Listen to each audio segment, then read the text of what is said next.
Bonjour mes chères Simone, hello, c'est encore Luciane ici avec toi pour t'accompagner vers cette vie de couple de qualité que tu souhaites construire.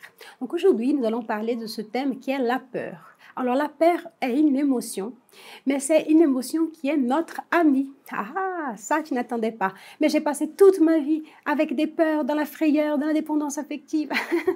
Voilà, donc certaines personnes vont confondre la peur avec l'inhibition ou la frayeur, qui sont des cousines de la peur, mais ce n'est pas la bonne peur. Donc la peur qui est l'inhibition va me paralyser, m'empêcher d'agir. Alors que la peur, elle va avoir ses pouvoirs sur moi de me faire avancer, de me faire marcher, de me faire bouger. C'est parce qu'à 35 ans, j'ai vraiment très peur de rester célibataire, de ne pas avoir d'enfants, que j'ai pu bouger. En fait, pour la petite histoire, je suis d'une famille de 5 sœurs. Donc, il y a un frère et 5 sœurs. Et des 5 sœurs, je suis la seule mariée vraiment avec des enfants aujourd'hui. J'ai une petite sœur qui a eu 2 enfants mais sans se marier. J'ai une autre qui a eu un homme dans sa vie mais s'est jamais mariée non plus. J'ai 2 autres qui ne sont jamais mariées.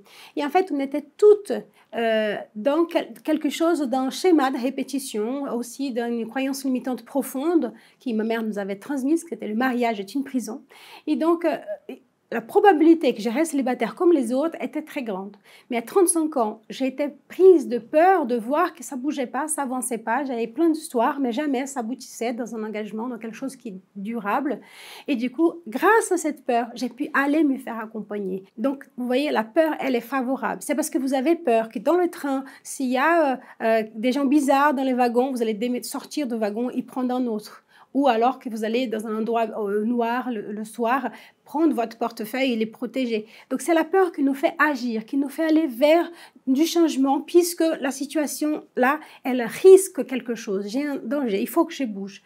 D'accord? Si je suis anesthésiée, c'est-à-dire sans sentir cette peur, je peux rester longtemps comme la Belle au Bois dormant. Ce que vous avez vu déjà peut-être les vidéos précédentes, on a posté une vidéo sur la Belle au Bois dormant, peut-être tu peux rester renfermé dans ces profils de Belle au Bois dormant qui est un peu endormi, qui reste là un peu anesthésié. Donc la peur, elle est favorable.